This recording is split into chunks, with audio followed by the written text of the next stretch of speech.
I would like to call this meeting of the Fargo School Board to order.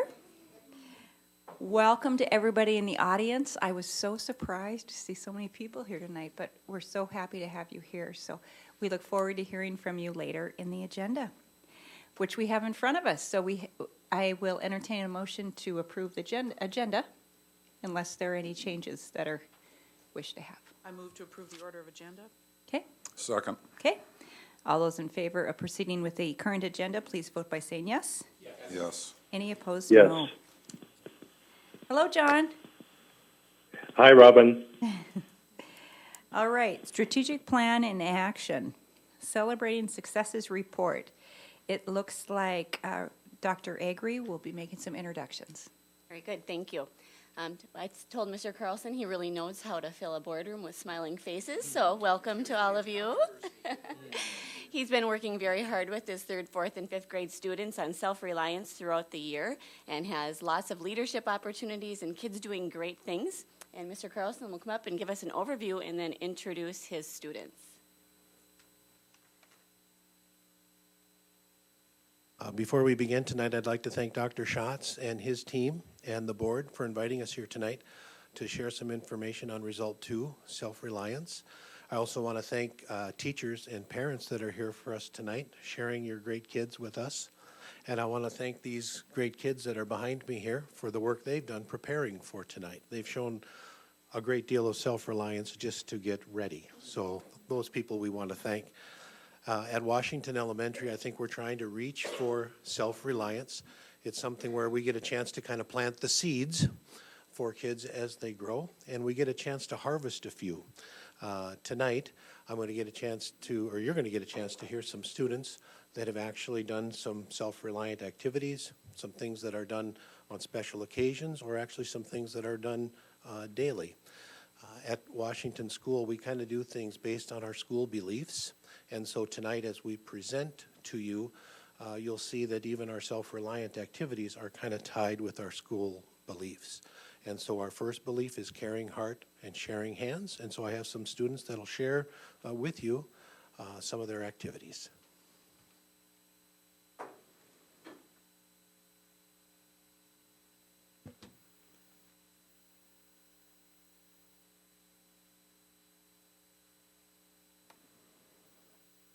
Hi, my name is Maya Wiesenen. And my name is Carly Swanson. We are from Mr. Arneson's 5th grade class at Washington Elementary. This fall, our class followed many of our school beliefs with a service learning project. A few of the school beliefs that our class followed are caring hearts, sharing hands, we talk and listen with respect, and we are responsible for learning, cooperating, and doing what is right. We showed these school beliefs by organizing Issue Drive for the Charism Center through our school PTA. Our class gathered used shoes from parents, teachers, and students at our school. We set a school-wide goal of collecting 600 pairs of shoes. The Charism Center was given money for each pair of shoes, and then the shoes were sent to children in Ghana, Haiti, and Bolivia. The children clean them and sell them to earn money for their families. The children have their own micro-businesses. Some pairs of shoes even stayed in Fargo for children in need. To remind students to bring shoes, each student in our class created one poster that was hung up in the hallway for the shoe drive. The posters explained where the shoes were going, what kind of shoes you could donate, and what our school goal was. Next, our teacher divided us up into groups of 2 and assigned each group 2 to 3 classrooms to go speak to about the shoe drive. We told each class that even just one pair of shoes would help, all sizes would work, as long as they were in good shape, and there would be boxes in the front foyer where they could put the shoes they donated. Each day, a few students from our class would walk down to the front foyer and get the shoes and bring them down to our classroom. Together, our class worked as a team to count, tie, and rubber band the pairs of shoes together. After the shoes were all tied and rubber banded together, we put them into bags, gave the number of shoes in each bag to our teacher, and carried the bags over to the room across the hall. On the last day of the shoe drive, a van from Charism came to pick up all the shoes that our school collected. We were less than 50 pairs of shoes short of reaching our school-wide goal.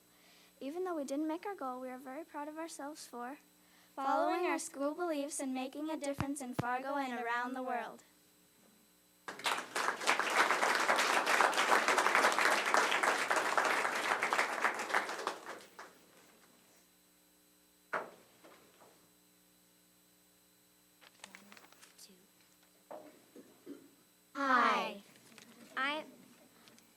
Hannah Weaver.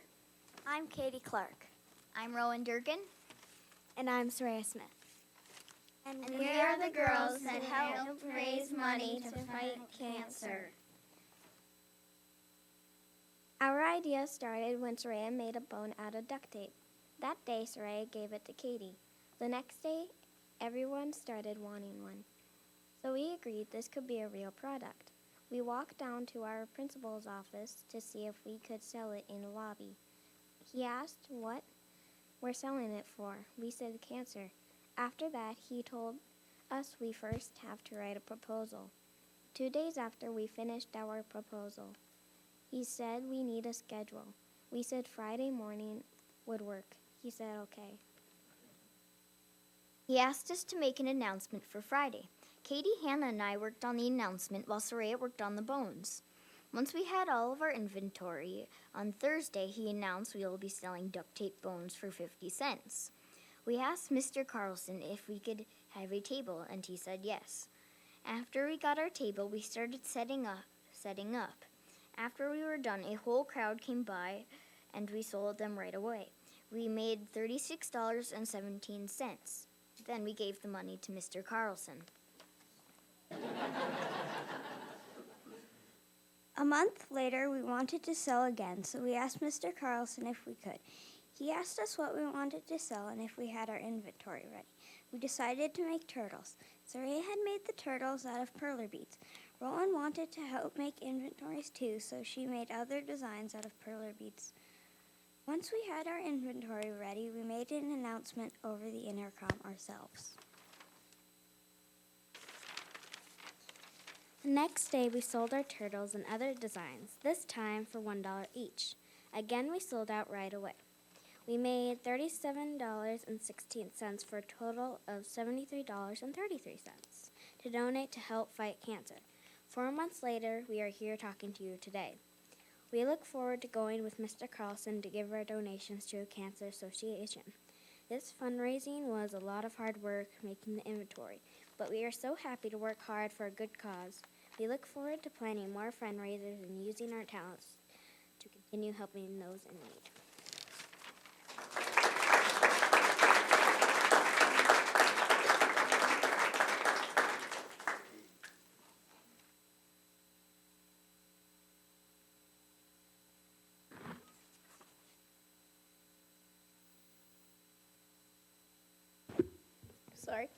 Hi, my name is Jack Dickinson, and I would like to tell you about a buddy bench. This summer, my Nana shared with me that her friend in Colorado built a buddy bench.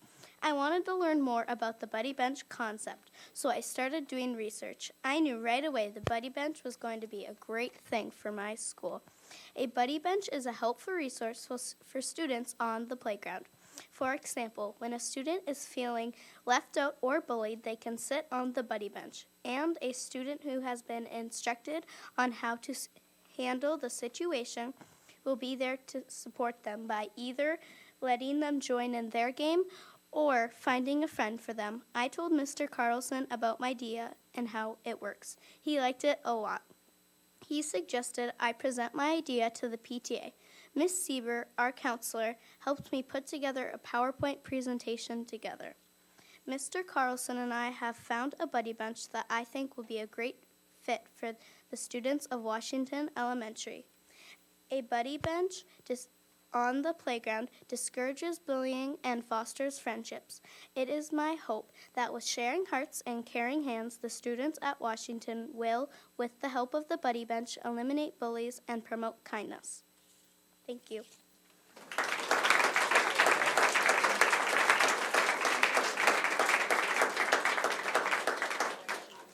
Another one of our school beliefs has to do with being responsible for learning, cooperating, and doing what's right. And I have a couple of students that'd like to share some information with you.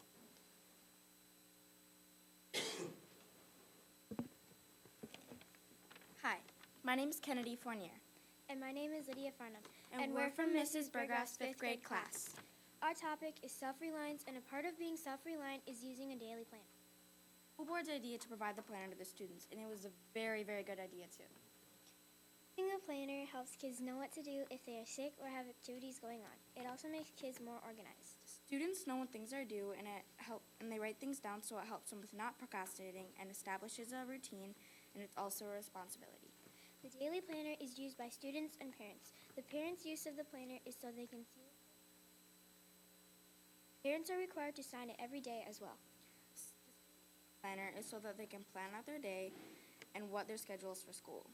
Using a planner and being organized helps in the future because it prepares you for when you're an adult and don't have a teacher to tell you your schedule. We know how to make a schedule when we are older because we learned how to do it when we were younger. I like the planner a lot because if I procrastinate, which I do a lot, it helps me because I know when things are due. What I like about using the planner is that we know when, and if we need to, we can put it in. Know when we have quizzes and what to study for. We can also put lots of extra things in there too, like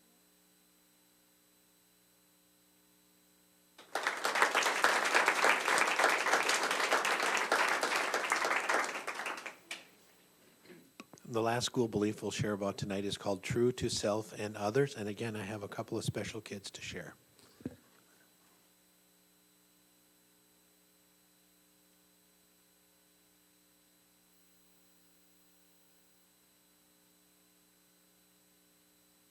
I'm Emily Gorder, a 4th grade student in Mrs. Kruger's class. And I'm Julia Poole, a 4th grade student in Mrs. Clary's class. It made us sad to watch plastic silverware go to waste when it could be recycled. It's a lot of silverware. If you think about it, it's about more than 300 students times a fork, spoon, and a knife. That's about more than 900 plastic utensils a day. I think it ties into true to self and others because we are being true to self because we are doing what we believe, and others because we are preserving our planet for future generations. Our idea came up in student council when we were thinking of ways to help our school. We came up with the idea to set up recycling bins in our lunchroom for students in grades 2 through 5 to recycle their plastic silverware. A couple of kids that wanted to start recycling set up a presentation for Mr. Carlson and the janitors to see if they could pick up and set up the bins. To tell our school about our idea, we wrote a paragraph to read on the announcements. The most important steps in our project were promoting our idea around school and setting up the bins and taking the recycling to North High. I would like to thank Mr. Nelson for taking time out of his already busy day to bring their silverware to Fargo North. Now, every day after lunch, instead of throwing away our silverware, we toss it into a recycling bin. Then when the week is done, Jim, our custodian, brings it over to North High across the street.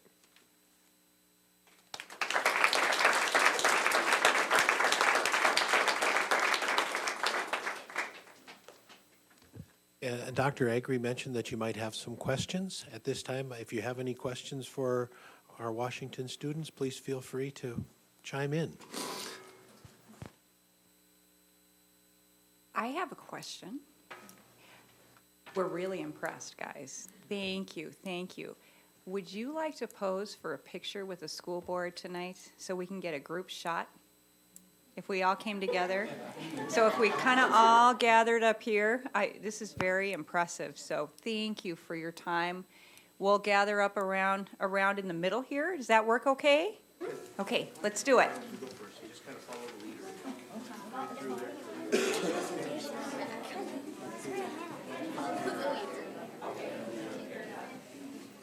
Where's Maya?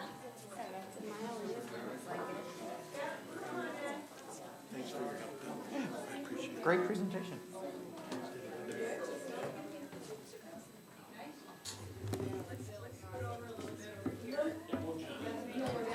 Move John over to the side here.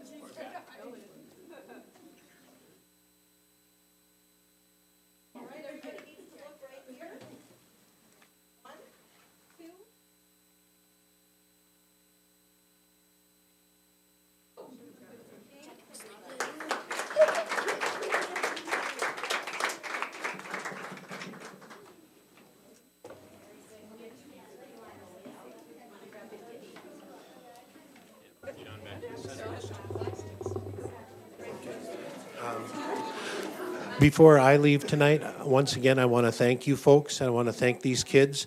And this is the reason why I feel you guys have given me the best job on the planet. So thank you very much.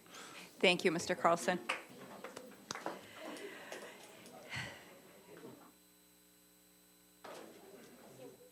I'll wait for everything to quiet down a little bit. Good night, everybody. At Party View.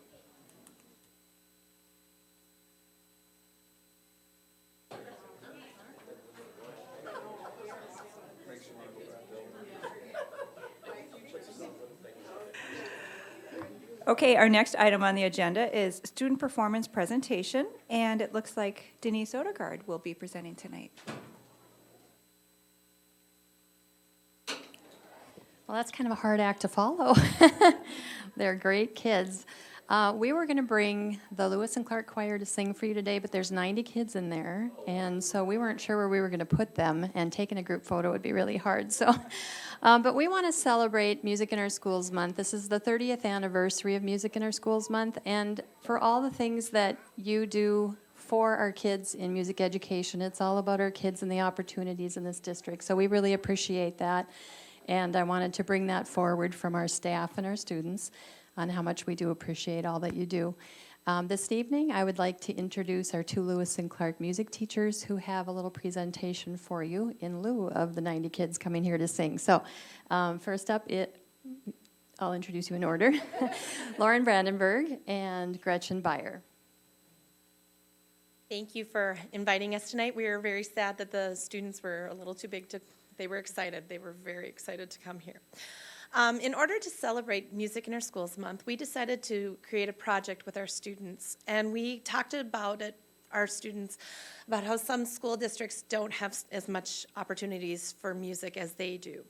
And we asked them to reflect on how they are lucky to have music as a class and to have the choir and chimes opportunities that they have. So we wanted to bring the video that we created of all the students. There's just a select number of students because when we put them all together, it was about 55 minutes long. So we condensed that for you a bit, but we wanted to bring it and share it with you tonight just as a thank you for your continued support of music in our schools.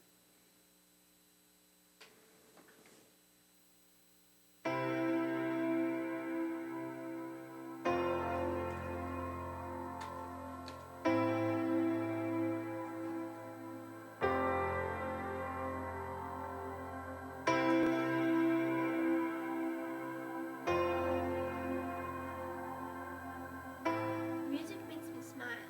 Music makes me amazing. Music makes me calm.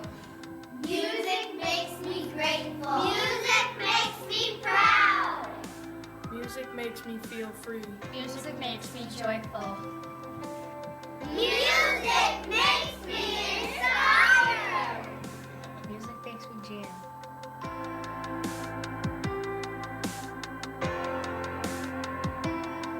Music makes me happy. Happy. Happy. Happy. Happy. Happy. Happy. Music makes me feel good. Music makes me forget my worries. Music makes me not alone. Music makes me want to let it go. Music makes me me. Music makes me expressive.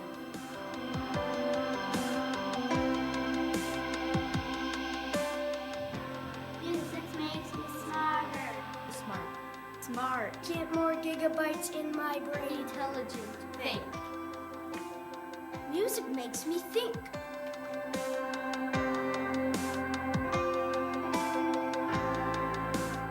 Music makes me feel inspired.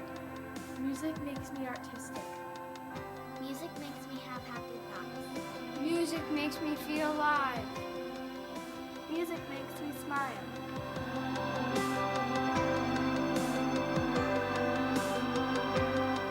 Music makes me feel creative. Music makes me dance. Music makes me supercalifragilisticexpialidocious. Music makes me colorful. Music makes me feel the beat in life. Music makes me whole. Music makes me strong.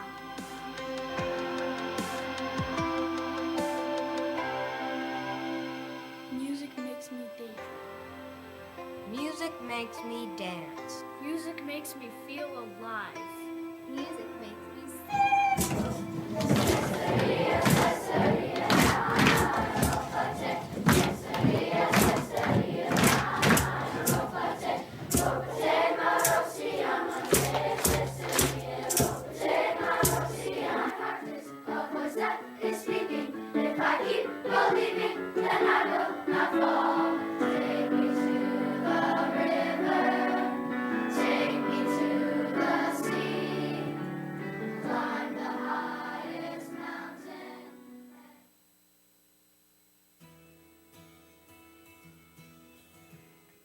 Music makes me feel like I can accomplish anything. Music makes me powerful.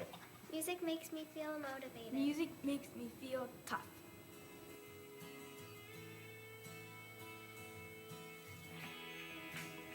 Music makes me proud. Proud. Proud. Confident. Proud. Confident. Awesome. Special. Powerful. Awesome. Special. Amazing. Strong. Bold. Proud. Strong. Awesome. Awesome. Confident. Very important. Brave. Cool. Marvelous. Music makes me feel good.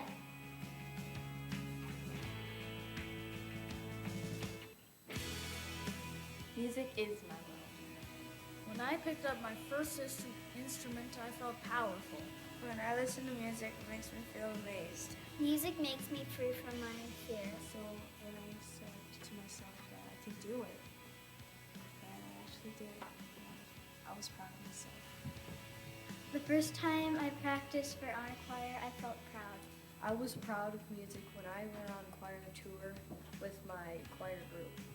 Music makes me who I am.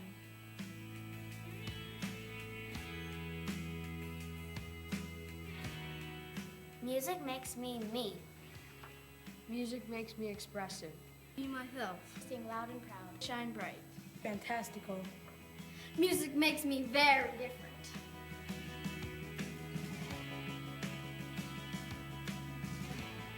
Music makes me extraordinary. Music makes me relax. Music makes me sing. Have fun! Passionate! Alive! Music makes me dance. Music makes me sing.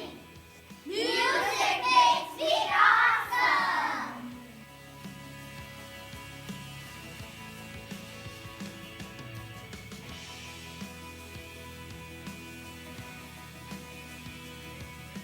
What does music mean to you?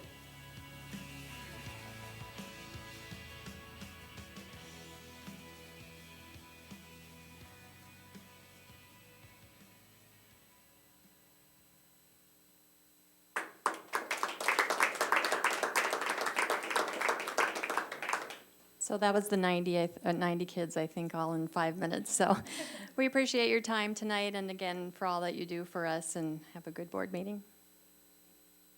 Thank you. Robin? Yes. I have a question. Oh, stop. I have a question. Stop. What were the two choir pieces? That first one, was that a African? The first one is from actually the Torres Strait Islands. It's called Caesarea, and they really like that one. And I'll let you talk And the about second one was When I Close My Eyes by Jim Papulis. They were fantastic. Thank you. Thank you, ladies. Next item on the agenda is recognition of the audience, and nobody signed up to address the board, so we will proceed to our next section, which is staff reports, and we will go to Brock Leeds for the legislative update. Madam President, members of the board, just to build a little bit on what I provided for you on Friday with some updates. I also was out in Bismarck on Monday and doing some testifying. Notes here, I don't think Bill has gotten rid of, thank you. Okay, as I sent out information on Friday, a couple of things that we're following, most prominent, as you recall, conversations was House Bill 1131. That is the House bill that would have extended veterans' preference to a broader audience than it currently does in the state of North Dakota.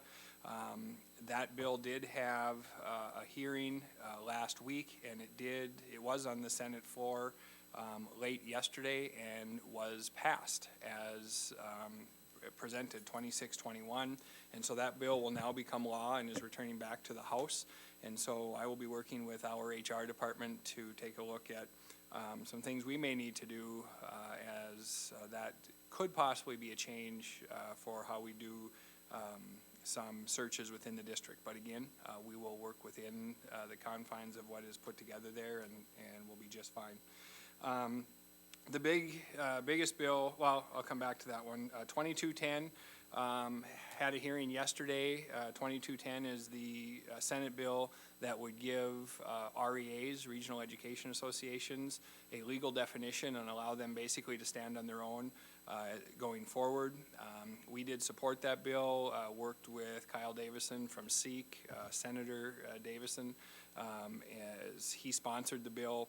And it had support in the Senate. It also had support in the House. And I believe from the hearing yesterday, there seems to be support when it hits the floor. And so really what that is about, although we see value certainly in the regional education associations, and we are a member of SEEK, we also understand as they grow and the complexity of their organizations grow, it gets harder and harder for a school district to be their fiscal agent and manage all of those administrative functions for them. And so we'll work with SEEK to, in whatever direction they choose to go, and again, support those efforts going forward. Then what we were out there for yesterday, Mark Lemaire and I traveled out together. We both testified on Senate Bill 2031, which is the K-12 funding bill. On the House side, they put both the House Ed and the House Appropriations Committees together and had one hearing, so yesterday was it. We will now wait for them to take whatever committee action and get that ready for the floor, and if history is any indicator, that will probably hit the floor around the 78th or 79th day, depending on how the session is going. Certainly the projections that will come out the 18th of March might show some direction in what needs to happen there. We got some preliminary information from the bill as it passed out of the House, and we still feel very good about the bill. Some things to remind you that are happening in the new funding bill. There was an increased weighting factor for at-risk students in grades K through 3, a pretty significant increase, and really the effort there is to try to put resources to kids at a younger age that need some additional assistance to get to proficiency levels before they get into the upper elementaries and then certainly into middle school and high school. I think that's very beneficial for us. There's also new weighting factors for professional development days. The state law currently requires 2 professional development days for school districts, and the new formula has some additional weighting factors in for days 3, 4, and 5, and so we think that is positive.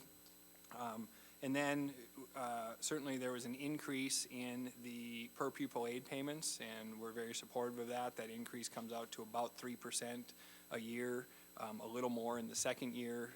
There was a small decrease in the year 1 payment, and part of that is because the bill is now calling for a 3 mil reduction in property tax relief as it passed out of the Senate, and so that would be 3 mils each year, and so subsequently the first year's payment went down slightly as the state offset to that. So again, we'll work through that, and I think one of the most encouraging things that we have worked, or that we see in this bill, is there's a separate section set up for ELL grants, English Language Learner grants, $2.5 million to be distributed to the 6 school districts that have the largest number of level 1 and level 2 ELL students.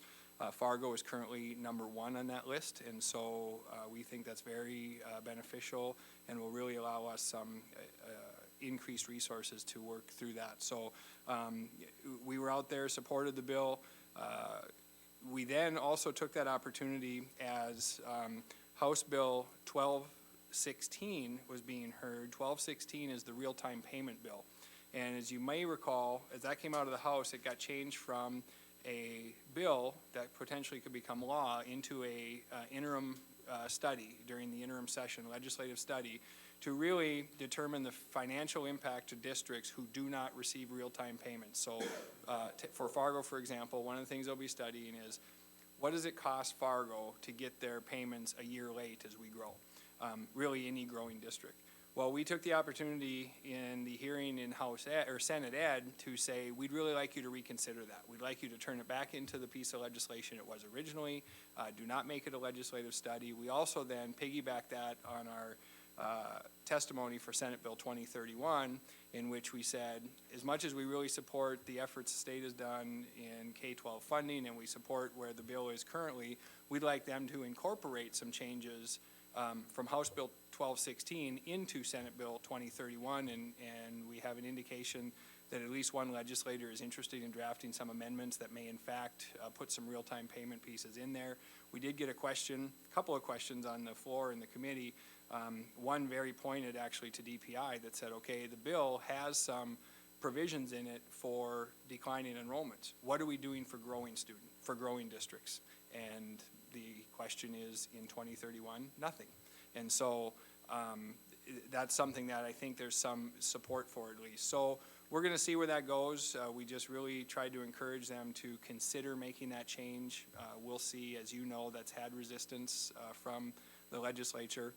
Mark Lemaire was very helpful in that testimony in talking about, you know, it used to be, back in '07, it used to be fall enrollment or spring ADM, whichever was greater. And that system worked. It worked for many years. Why can't it work now? So we'll see. It was just an opportunity for us to do that. I thought it went very well.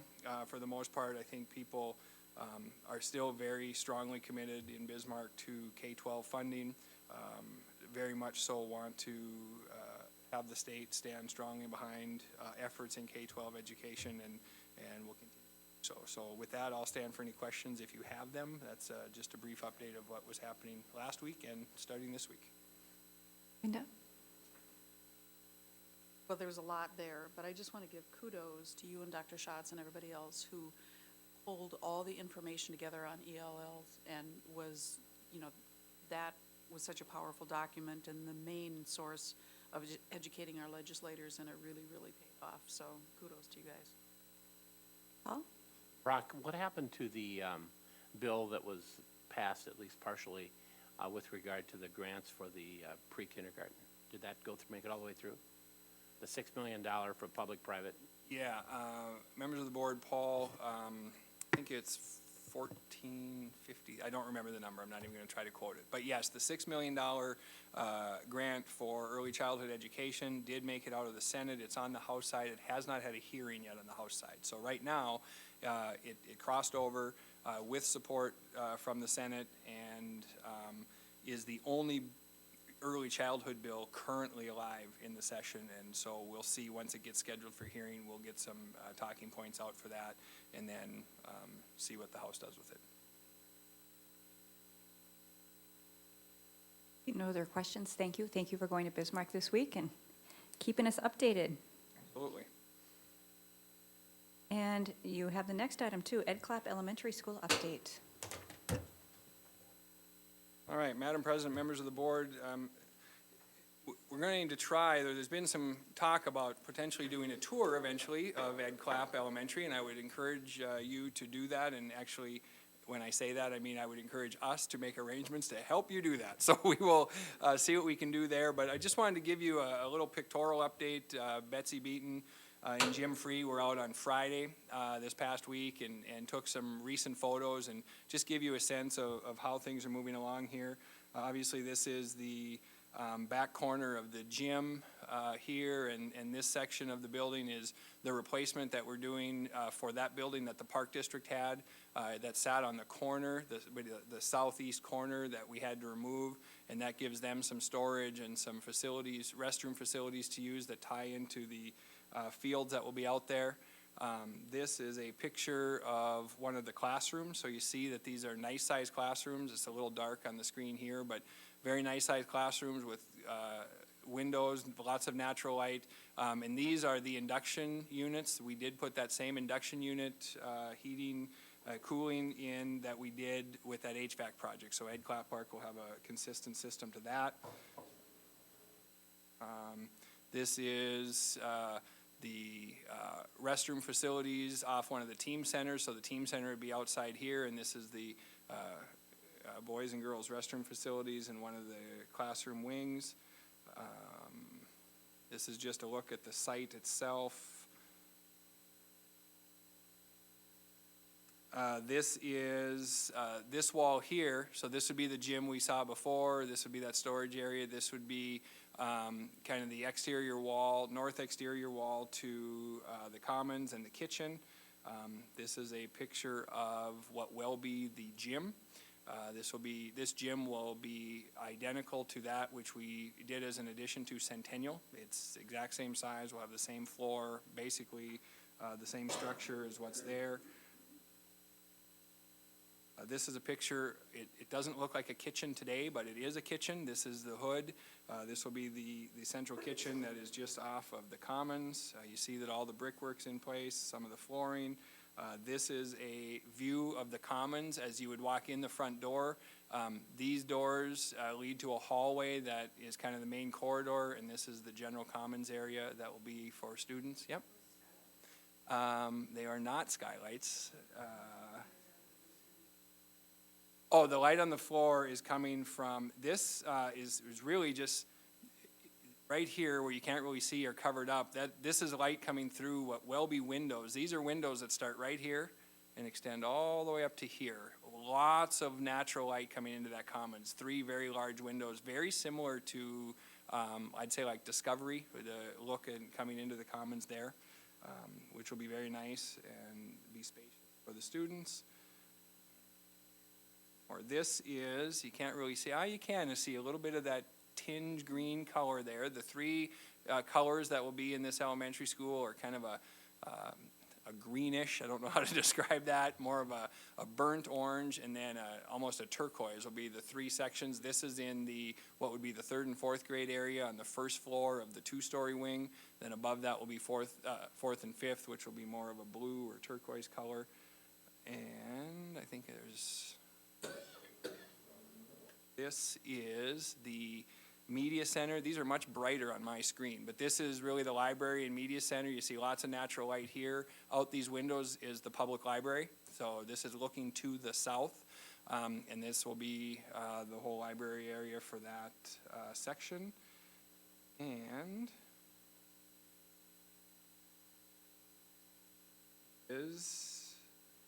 I believe this is the front office. This picture does not do it justice, but this, as you come in the main door, you'll have to come in the front office and then exit a door to get into the lobby. So all traffic will go through the main office area. So, just an update to show you, there's sheetrock on the walls. In some of the buildings, the grid, or some of the floors, the grid is in the ceilings. They'll be dropping ceilings in soon. I thought there was a restroom that was partially done with tile as well. So you're seeing that tile is starting to come in. This is an exterior picture. So really very happy. Here it is. One of the restrooms, they're already starting to put the tile in. They've got the flooring in already. Really the progress is coming along very well. We're very happy with where we are to date. The weather has cooperated. Just feel really good about where we are and wanted to give you a general sense of how it's coming together. I think it would be helpful whenever it seems appropriate that we would get you out for a tour. I think we should do that between now and probably no later than the end of April, partially because from May, a lot will change between now and the end of April, maybe early May. Then from about May 15th to July 1st, a lot will be happening, but you won't see it all because it'll be all the fine tuning and things that have to go on. But just really happy. I did a walkthrough last week in there and how the flow will be in there. Everything just really sets up well on this site, and I think you're going to be thrilled with it.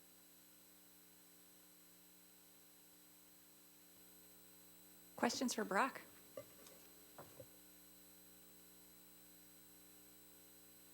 I have some questions. There was I read an article about West Fargo and the price of sheetrock, and those that hang sheetrock, the costs have gone up since it's in high demand with the Sanford building. Do we see any effect? Are we experiencing any effect with that? Madam President, members of the board, currently no, because certainly all of these, this project was out to bid and all the contracts were let prior to any of these shortages that we're hearing of locally. But as you recall, the cost per square foot on this building was about $154, $158, right in that range. And that's a little higher than some of the per square footage costs that we've had. So we saw a small increase in that. But as we are starting to talk about Eagles, that will be our next test case. The good news for us is there's really, I think, 2 times that you look to bid projects. Early winter, so January, early February, and then really probably late spring to early summer, because a lot of this work, these projects that we have contracts for, will be wrapping up. For example, those that are doing that particular work at Ed Clapp, that work will be done come May and June, when we'll be out to bid for other projects. So we're still feeling pretty good about that, but there's no doubt, we're hearing stories in western North Dakota in the high $200, low $300 square foot range, and so those things are happening, and we're hoping that people still want to stay local, and we won't see a huge influx there. I've kind of heard a little birdie told me that we might be talking about a mascot at our next meeting. So, well, okay, I'm sorry. I stole your thunder, Rachel. Okay, we look forward to a tour. All right. And so keep us posted. Anything else, Brock? No, thank you. Okay. Dr. Schatz? Just a follow-up comment, as you notice, there is a web page that's already been designed. Jennifer has been putting together all the pieces and parts, and I know exactly what she's doing, because I did this not too long ago. And she's doing a fabulous job of just taking that, each step at a time. And so if you have questions or you want to see anything related to the school, the website's a spot where you're going to start to see that build in, just like we did with Davies when we constructed Davies. So that's a good point for you to go to if you're looking for more information.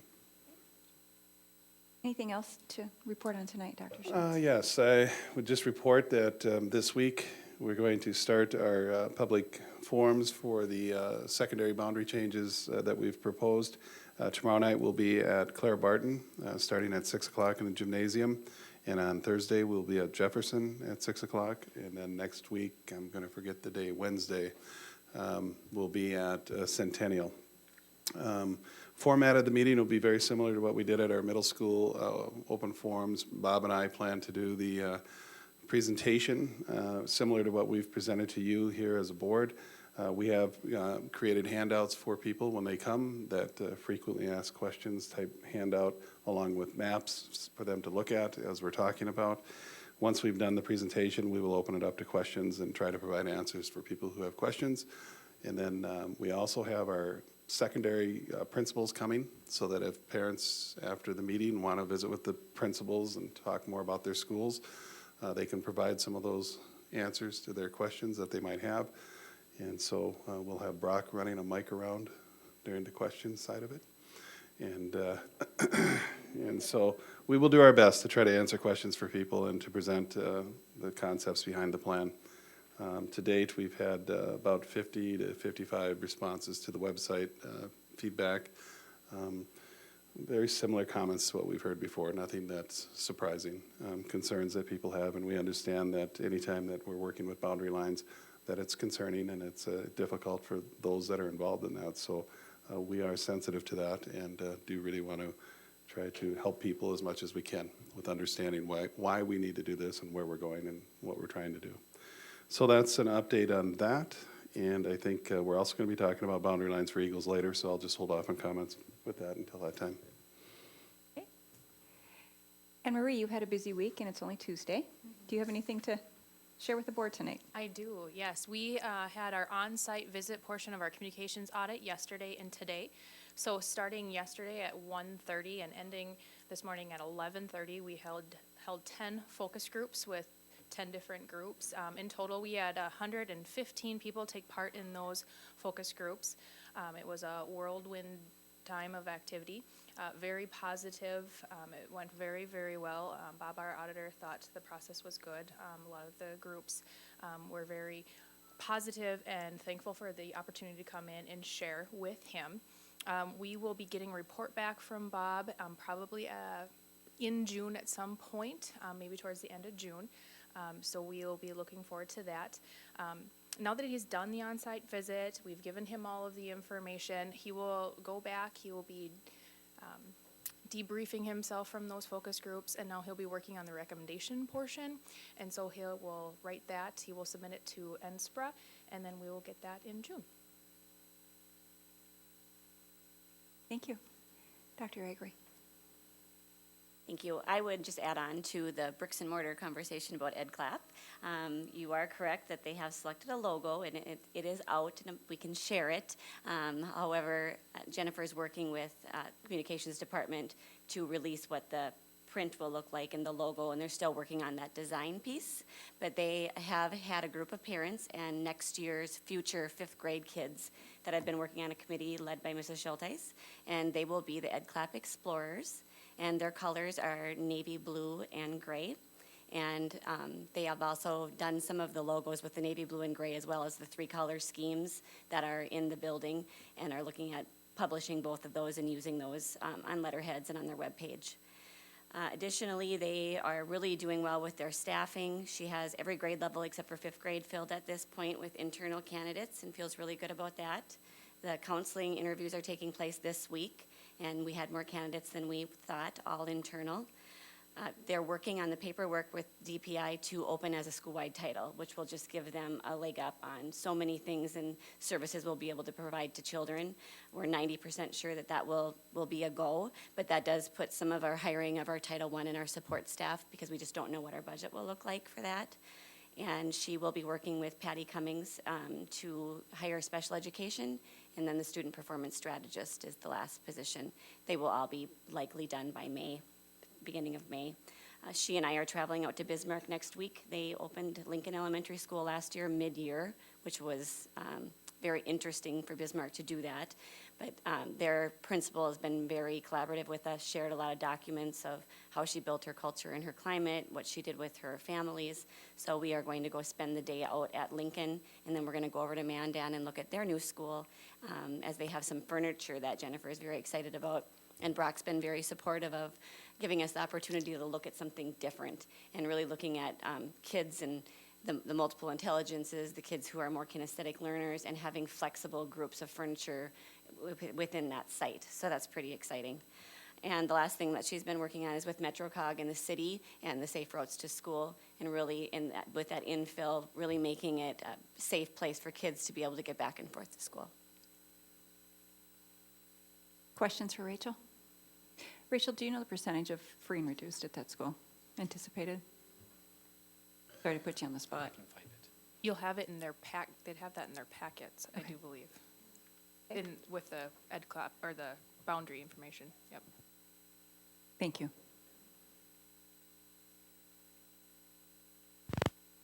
It's 54%. Okay. Thank you. Anything else? Dr. Gregory? Thank you. Dr. Gross? Like Dr. Schatz mentioned, we will be talking about boundaries for Eagles Elementary, so I'll just hold my comments until that time. Okay, thank you. Any other staff reports? Okay. I do want to mention something that maybe you don't, yes, you do all have it in your spot. There is a letter from our auditors, or I'm sorry, from a national organization talking about our financial responsibilities and our excellent financial reporting. And so please take note of that. It's kudos to our finance team and entire administrative cabinet on transparent and accurate financial reporting. So thank you, Brock. And if you could, I'm sure I can speak on behalf of the board to pass that thanks along to your team. A big deal. How many years is this in the running? I haven't read it for a while, but it's several years. Correct. I know certainly we received this award several years prior to my getting here, and each of the 5 years I've been here, so it speaks well of the district and the work they've done. So I've got a wonderful team. Great job. All right, on to the consent agenda. I would entertain a motion. Approve the items on the consent agenda? Thanks, Linda. Motion and second? Madam President? Yes, sir. Madam President, could I just request that letter E be set aside so I could ask a few questions about it? Certainly. We'll add that to the business section as 8D. Is that okay, John? Absolutely. Okay. All those in favor of approving the consent agenda with the exception of, did you say letter D or E? E. E as in Edward. Edward. With the exception of 8E, please vote by saying yes. Yes. Any opposed, Yes. no. Thank you. Moving right along, onto our business section. Now we can talk about Eagles Elementary School boundaries. Dr. Schatz? Okay, thank you. As you know, at our last board meeting, we were given direction to move forward with creating a new elementary school or an addition onto our existing facility at the Eagles Center to create a elementary school in that neighborhood. And what we bring to you tonight is the attendance area for that boundary area for that school. As we stated in the memo that you have before you, as we looked at this boundary area, and I'm going to have Bob go through that and show you specifically what it would be. We took a look at what we approved last year for our elementary boundaries with the Ed Clapp School coming on board, and have made a few adjustments accordingly because of Eagles coming on board. It also may impact just a minor portion of the secondary boundary lines as we look at that and as we move forward to finalize that eventually here down the road. So just want to make you aware that there is a spot there, and I can point that out to you when Bob puts this up on the map.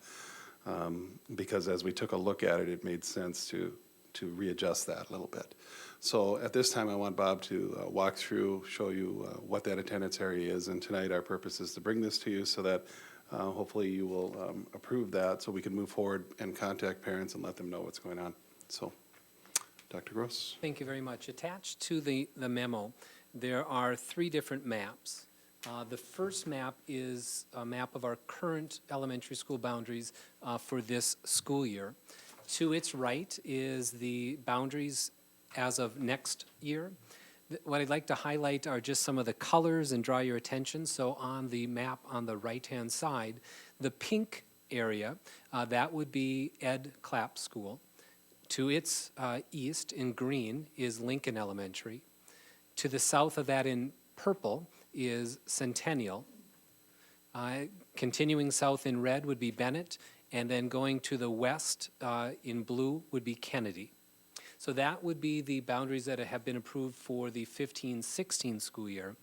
What we're bringing to you tonight is on the next page, and really the area that we're talking about tonight is highlighted in yellow, and that would be the boundary area that we are proposing for Eagles Elementary.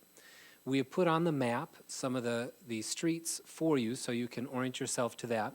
The northern boundary would be 32nd Avenue. On the west side would be 25th Street, and then on the south, 40th Avenue. Below that is the data that if we took the students who were in our schools as of January 1 and reassign them to these boundary areas, you can see the impact of adding the school at Eagles. In particular, what I'd like to draw your attention to would be Bennett, Centennial, and Kennedy, the area of, or the parts of our town that we know are growing. We know as we look at the housing starts where much of the growth is happening.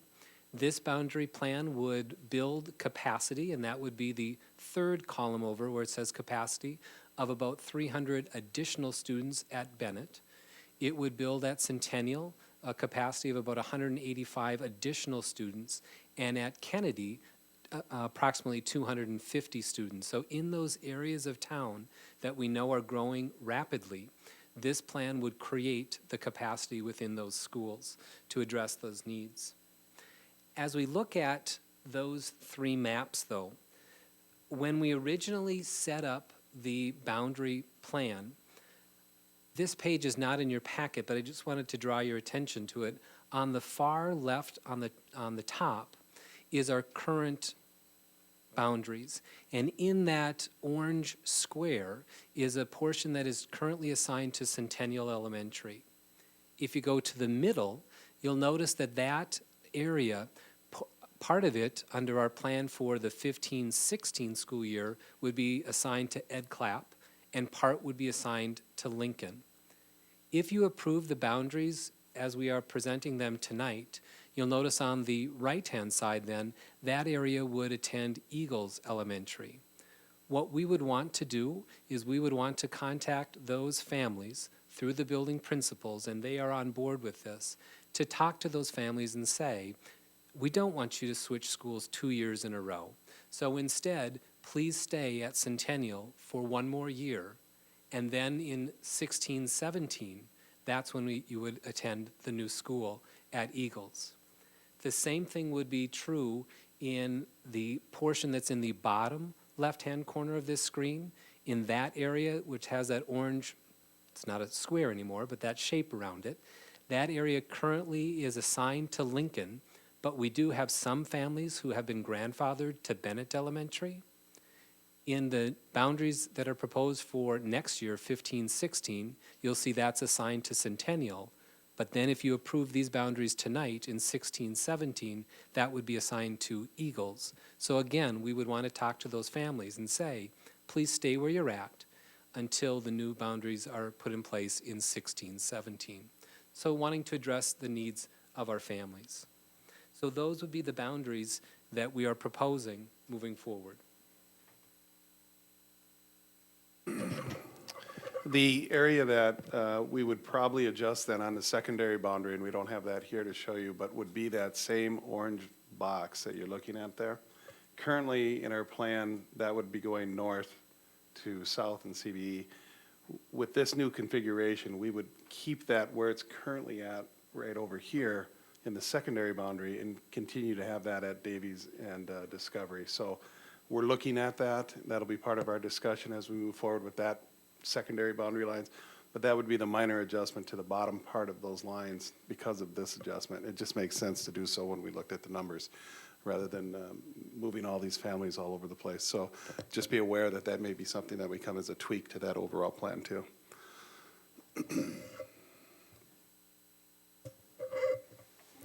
Yeah, I'd like to make a motion that we approve the boundaries for Eagles Elementary as provided to us in memo number 93. Second? Questions, comments? Jennifer?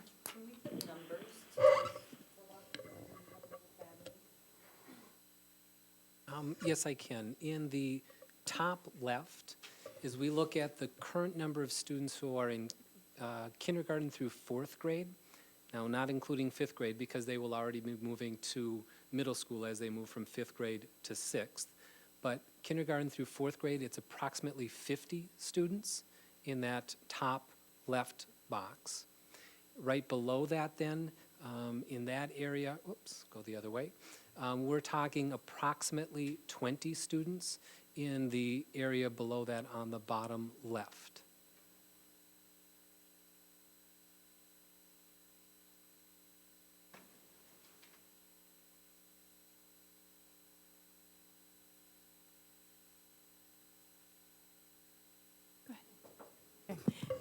For those kids that would, that you're saying, please stay at the school that you're currently at, would that be a petition process then? Is that what you were describing in the memo, or not? I was just kind of wondering about if it is, or their transportation needs and that kind of thing. Yep, Jeff Resnichek is the one who would have the families up in the left there, Centennial families. He's received petitions from several of them already that were anticipating the move. Those families would not need to petition because of transportation. He wants, once this is approved, he will personally call those families, make sure they understand that it is for one more year and that transportation will be provided, and we'll work that with Chris Pinkney. And Tricia Erickson has the ones that are in the bottom left, and there are 13 families. She already has 10 petitions, so she only has 3 more that she's likely expecting them from, but she too will make a personal phone call. And we've just really talked about making sure that we're clear in our communication, that when Eagles opens, that next year it will likely not be honored of a petition unless there's a extenuating circumstance, that we really want them in their home schools. And as always, we're looking at those 5th grade kids as a special circumstance to make sure we're not having them move twice if possible. Okay. Seeing no more well, Rebecca, go ahead. So would everyone move at once then? There's no phase-in process for this, right? That is correct. Okay. Seeing no more hands, we have a motion on the table. Anne Marie, would you like to call a roll?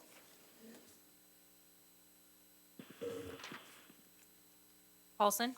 Yes. Strand? Yes. Benson? Yes. Boyd? Yes. Goldenberg? Yes. Johnson? Yes. Knutson? Yes. Myers? Yes. Nelson? Yes. Motion carries. Tell Jeff to make his phone calls. Let's take a break for, until 6:40. And next topic will be superintendent evaluation.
Item is Dr. Schatz's superintendent evaluation. And get my papers straight here. Sure. The most important part to Jeff, and I can't find it in my file. There it is. There you go. Go ahead, Dinah. I'd like to make a motion that we accept the superintendent evaluation as written. Okay. Motion's on the floor. Any discussion? Jim? I just want to say it has been a pleasure to have the opportunity to work with Dr. Schatz, and I think I'm probably not the only board member that feels that way. And I think there's probably a state statute that restricts us from making you superintendent for life. But we can work to get that legislatively fixed. Or contractually? I want to work on superintendent for the life of the board members around the table anyway, make our life easier. Yes, it was a very, very positive evaluation. Thank you to all the board. Everybody filled it out, as we should. Probably, this is our most important job as a board, is to direct Jeff and ensure that he leads the district as positively as possible. So, with that, I see no other hands. We do have a motion on the table. Anne Marie? Strand, Yes. Benson, Yes. Boyd, Yes. Goldenberg, Yes. Johnson, Yes. Knutson, Yes. Myers, Yes. Paulson, Yes. Nelson. Yes, motion carries. Congratulations, Jeff. Did you want to say anything at this point? I didn't, I'm putting you on the spot, didn't I? Well, I would just say thank you again for the continued support. I say that every year, and it's a great honor to serve the district in this role. There's not a day that goes by that I take that for granted, and just appreciate the support and the confidence that you've given me and the team that I work with. Excellent group that we have assembled here, and so I continue to do the best we can to serve the citizens of Fargo and to work with you as a board, and we'll continue to do that. And again, just appreciate the support. Thank you. Which is a great segue into our next item on the agenda, the Ad Hoc Superintendent Contract Committee. I did have 3 board members contact me that they would be willing to serve on that committee, and that would be Jim, Dinah, and Rebecca. Is there anybody else that has any interest that they want to put forth at this meeting? Okay. That said, I think we can take action on this item tonight, and we would be looking for a motion to approve those 3 board members to serve on the committee. And is anybody on that committee willing to step up as chair? Or I'll name you. Jim said sure. Okay. So if we could look for a motion to approve those 3 members and Jim as chair, I would appreciate that. I move to approve that ad hoc committee with Jim as chair. Second. Okay, motion and second. You shouldn't second yourself. Okay. Okay. Anne Marie? Benson, Yes. Boyd, Yes. Goldenberg, Yes. Johnson, Knutson, Yes. Myers, Yes. Paulson, Yes. Strand, Yes. Nelson. Yes. Good luck, guys. 8E, this is the item that was pulled from the consent agenda that John wished to talk about, the awarded proposal for the online benefit enrollment. John, would you like to lead us off on that? Thank you, Madam President. I'm more curious than anything. I have a few questions. If I might just lay them out, then it might be simpler, and I apologize for doing this via telephone. Initially, I'm curious the genesis of this proposal, whether it came from administration or whether it came from HIC. Secondly, I'm curious if just confirming that we had it in our budget for this year. And additionally, I'm wanting to know, being as it's mostly healthcare related, whether or not there's a shared cost with the staff and personnel via their reserve fund or anything of that nature. Lastly, my most obvious question is, what would be the difference if we were to roll this service or this process into our HR department versus vendoring it out to outside sources. I'm assuming Brock's going to address that, so go ahead, Brock. Thank you, Madam President, members of the board, and John. I'll try to cover all of that, and if I missed one, certainly let me know. And if any members of planning have things to add, we did talk about this at the planning committee recently. The genesis of this did come from administration. As a matter of fact, it came from the HR department. Cheryl Amon, our director of HR, who reports to me, when we put our operational plan together this year and when we planned for our budget, one of the things that she had as a goal in her tenure was to get an online benefits system in place here at Fargo Public Schools.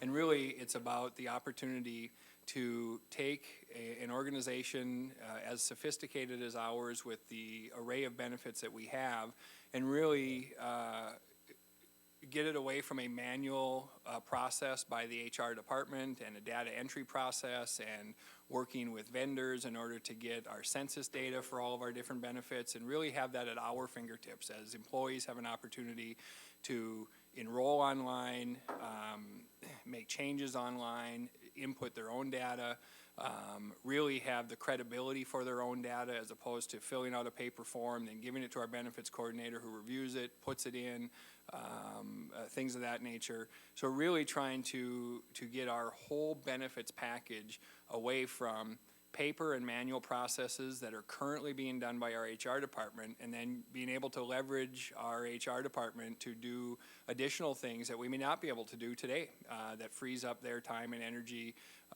to do that.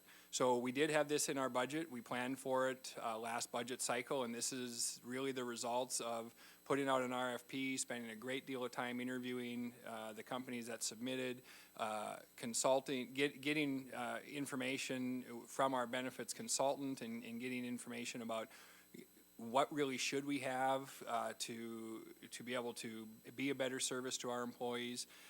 And then we brought it to planning and we talked about this being our recommendation and rolling out these options and got basically, I would say, the blessing from the planning committee that they would agree that A, we planned for it, and B, this is a process that vetted a variety of options out.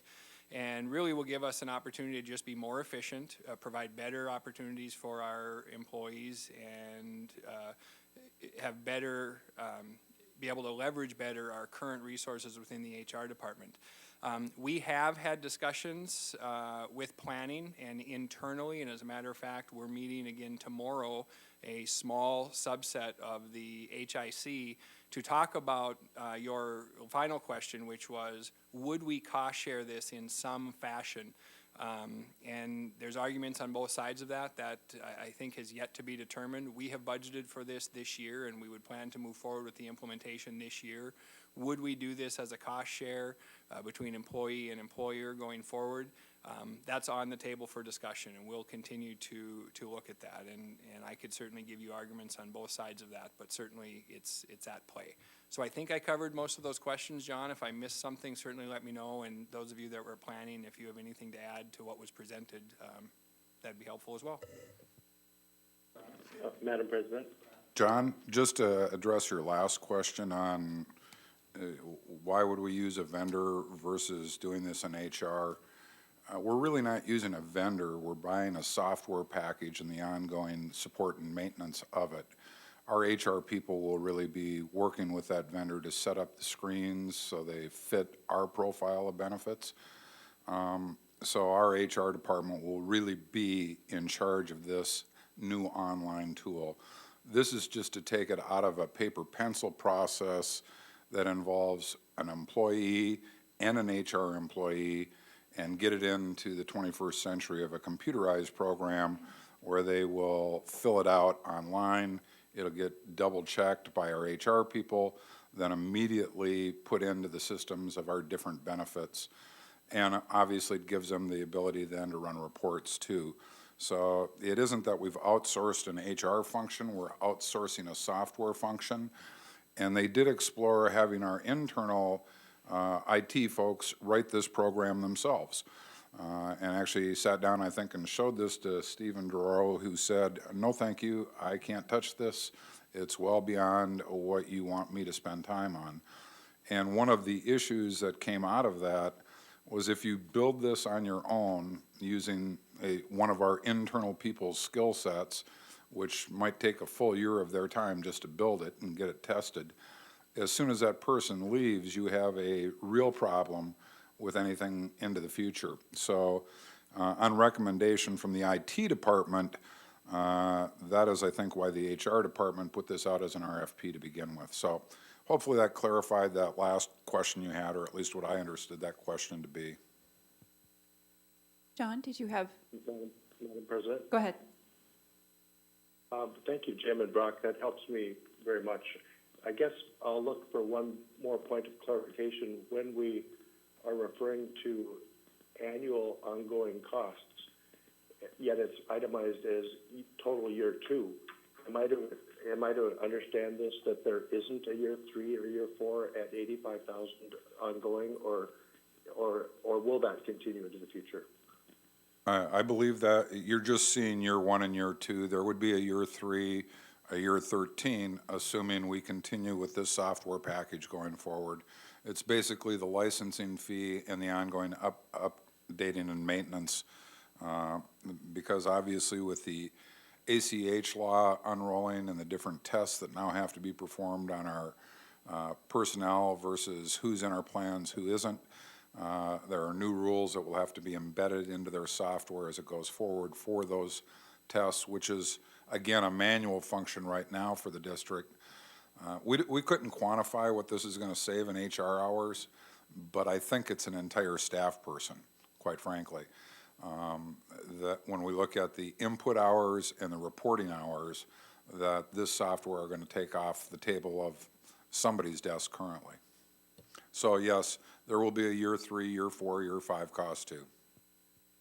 John, did you have your questions answered? It is, and a couple points. I do hope when that next discussion happens, we will be exploring a shared cost to this, because we have an 80-20 generally shift with our healthcare as it is thereabouts, and we have an immense reserve fund. So I'm hoping that we can have a shared cost approach to this, or shared investment in this. The last thing, and I'm not opposed to this, I'm just trying to get my arms around it. The last thing is, Jim, you refer to a full-time staff person being relieved by this software capability. We could almost maybe have 2 full-time staff peoples for that ongoing, staff persons for that ongoing cost amount. Okay. All right. Anybody want to answer that, address it? Members of the board, Madam President, members of the board, respectfully, I would disagree we could have 2 full-time people. You have to understand that the cost of benefits is probably 30% or better on top of any salary that you have. So, you know, at a minimum, a benefit specialist of this caliber is probably going to cost in the range of $35,000 to $45,000 a year plus benefits. You know, I think it's hard to start quantifying, well, we have this system, but we could hire a person instead. There's a lot of efficiencies that happen in all of the programming that we have and all the technology we have, and it's not as easy as to just say, well, for $84,953, you could hire 2 people. 2 people part-time with no benefits, maybe, but I think it's a bigger picture than that. I'd like to make a motion that we approve the proposal of Business Solver for online enrollment benefits administration and enter into a contract accordingly. Second. Okay. Motion's on the floor. I do have a question. What budget line item would this come into? Because if we're talking cost share, would it come out of the Health Insurance Committee's reserves, or is it coming out of the HR payroll? What do you anticipate? Madam President, members of the board, currently we budgeted for this in the IT budget as part of a software plan that we would be purchasing. Where we would pay for this ongoing, those are the conversations we would have. There is conversation of would we look at our reserve fund in healthcare, and I would say benefits, because this is all inclusive of benefits. It's much broader than healthcare. So that would be an option. It may be a software licensing line item, like many of the others we have in the district currently in the IT department that we would do. So I think there's a number of options, and we haven't fleshed that out yet. I think the answer to the question, will there be a cost share, will help direct where would we fund it from.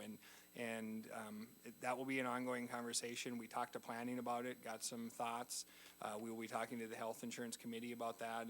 And you know, I think at some point the district has to weigh, are there certain administrative costs that as an employer we need to have to provide for our employees, or do we share some or all of everything we do? And then, you know, the question becomes, do we share the costs of these? Do we share the cost of the telephone on the desk? So I get that there's a benefit to the employee, but there's also a huge benefit to the organization. So a lot to be determined on the ongoing portion of this.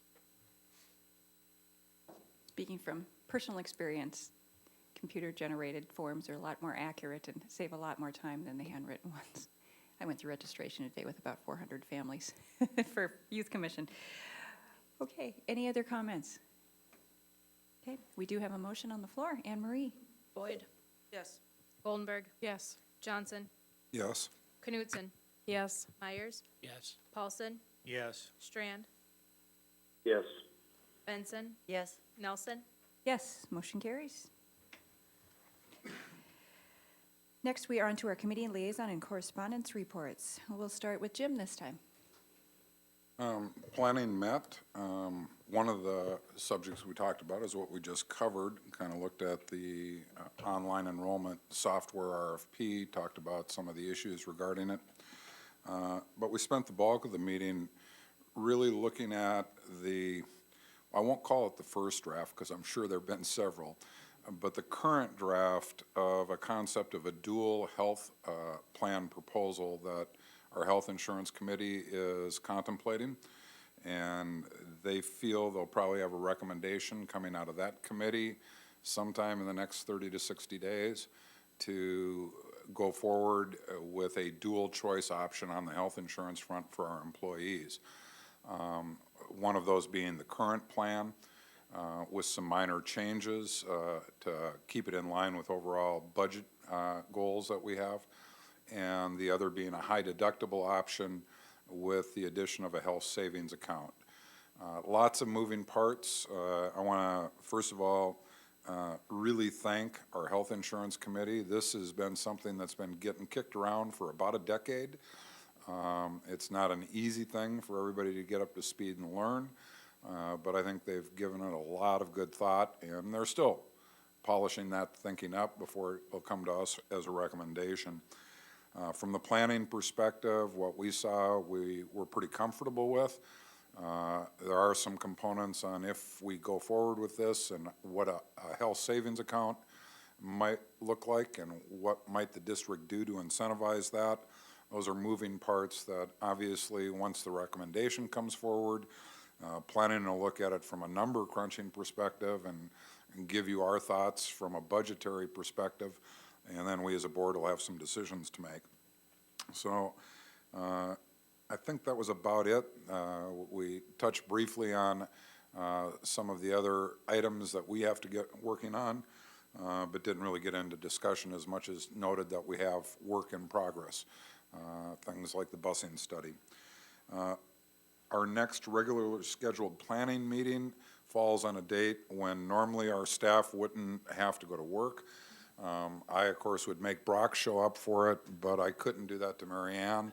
So Brock and I are going to be looking for a date and probably get that nailed down this week and out to everybody so you can put it on your calendars.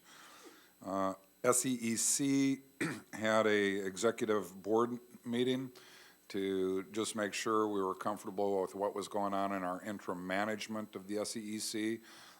As I think everybody here is aware of, our exec director has been senator since the start of this legislative session, and so we've really kind of shifted the executive director role into 3 different people.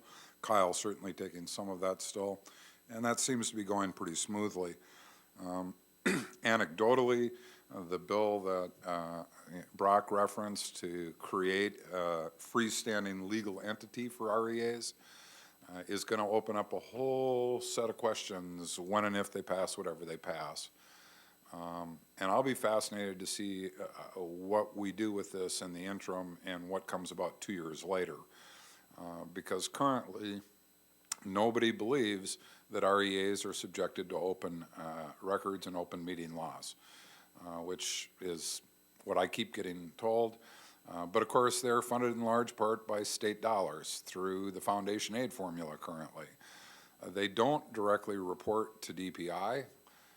In fact, they directly report to the REA's board of directors, one of whom is me. So it'll be kind of fascinating to see where this all goes and what DPI's role will be in being the upline for REAs. And then what legislative fallouts or follow-ups will come about when they actually get launched as a freestanding entity that gets state funding. So it'll be interesting to see that unfold.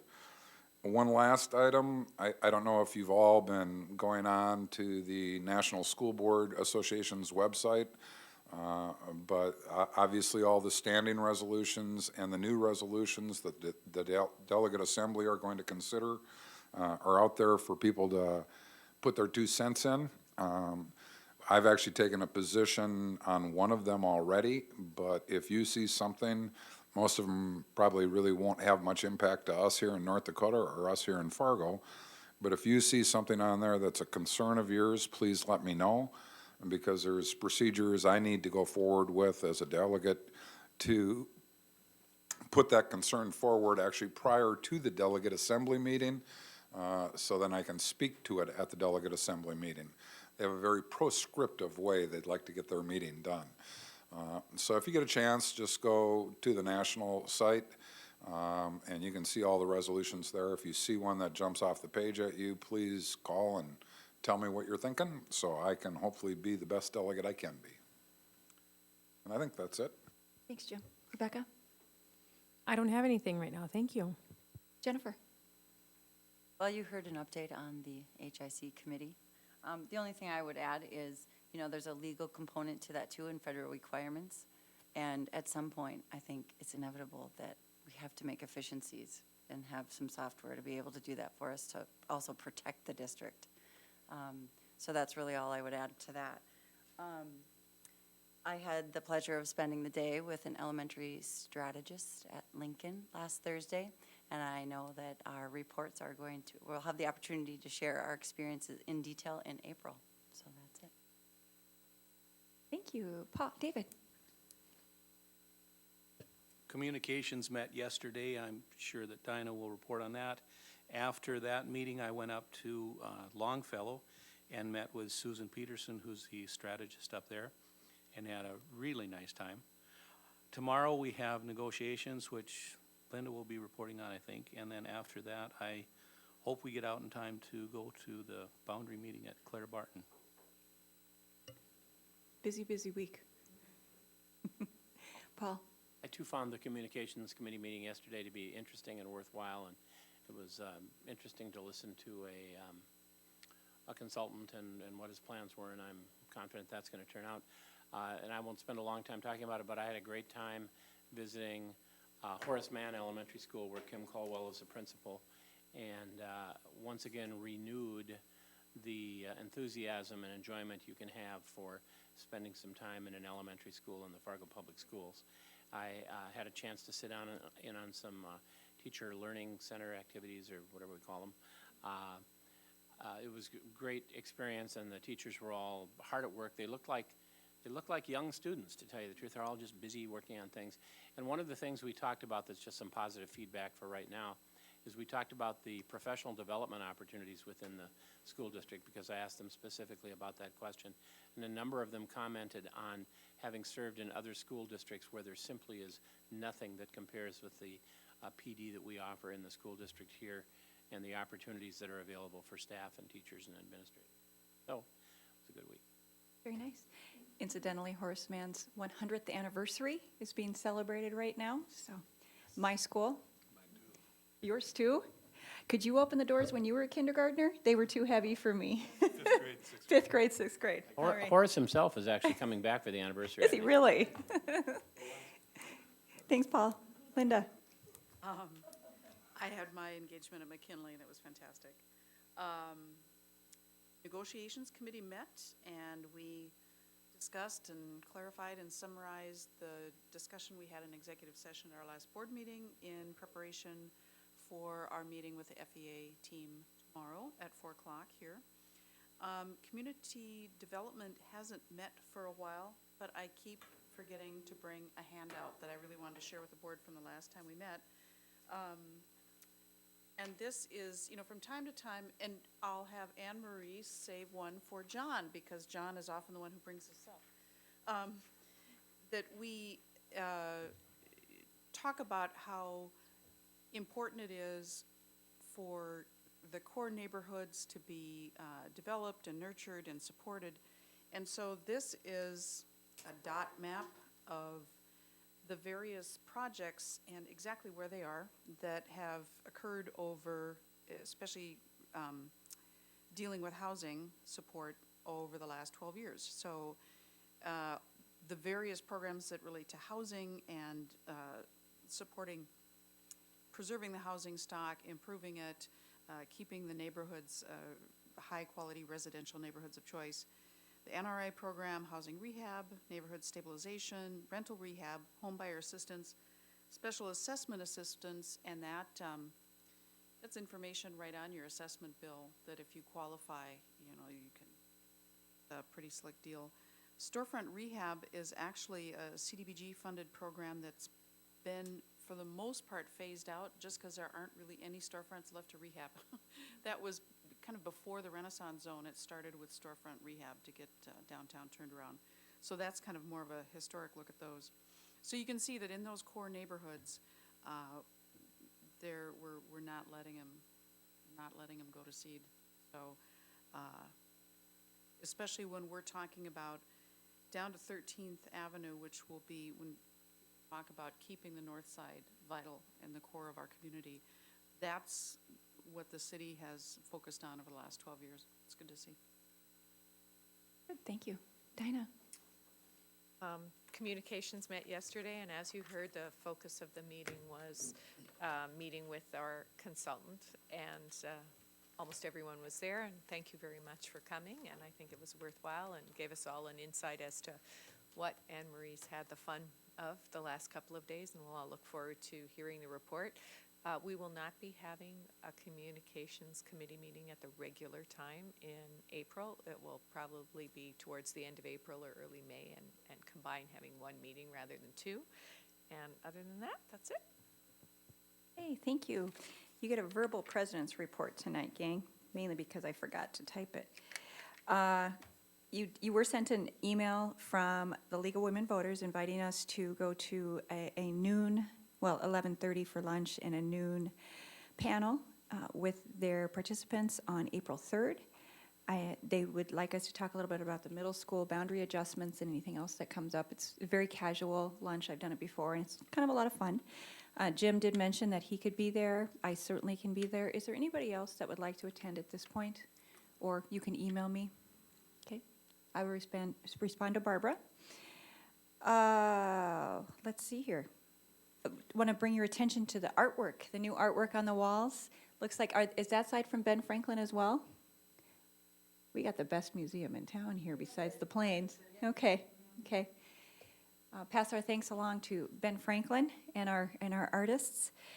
You all know the other dates that are forthcoming and planning for our National School Boards Association. Other than that, that is all I have. Go ahead, John. Paul. I'm sorry, Paul. It's okay. I was just going to mention if for any new board members who have not gone on to the NSBA site, you can download the application, which is kind of handy to help you do some planning if you haven't done that. Good point, thank you. John, do you have any reports? I almost forgot about you. Nothing to report, Madam President, thank you. Okay, no birthdays? No birthdays. Okay, okay. Very good. Then it looks like our next meeting regular meeting is March 24th. We got a lot of meetings in between. Debriefing. John? I wonder if it wouldn't be a good idea, especially when we have students actually come, and I love the ones that we saw video of as well.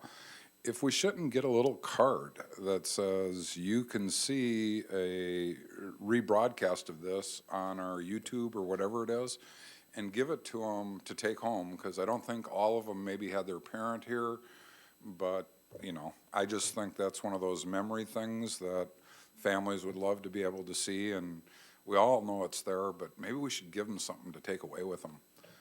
I like it. Who would that fall under? That's a communication thing, I'm sure Is that, of it. okay, I've just been voluntold. Yeah, we can get that done. We had one in the past when we had that using the different system, but we can re-up that, absolutely. Fun. Good. Rebecca? I have something else to add in regard to the students. Their faces are all so wonderful and great, and I don't know if it's because, you know, maybe I should raise my chair up so that I can see them, but I oftentimes find that our podium, and when we have a computer up there for the presentations, hides, we don't get to see them. And I think that part of the skill in, you know, and them having the opportunity to present to us also is the opportunity for us to engage in eye contact and that type of a thing versus only looking at the screen. So I don't know what we can do about that, but I think it would be interesting to see if we could figure something out so that when we have younger ones at the podium, we're able to see them and they may see us. That one's going to you too, I bet.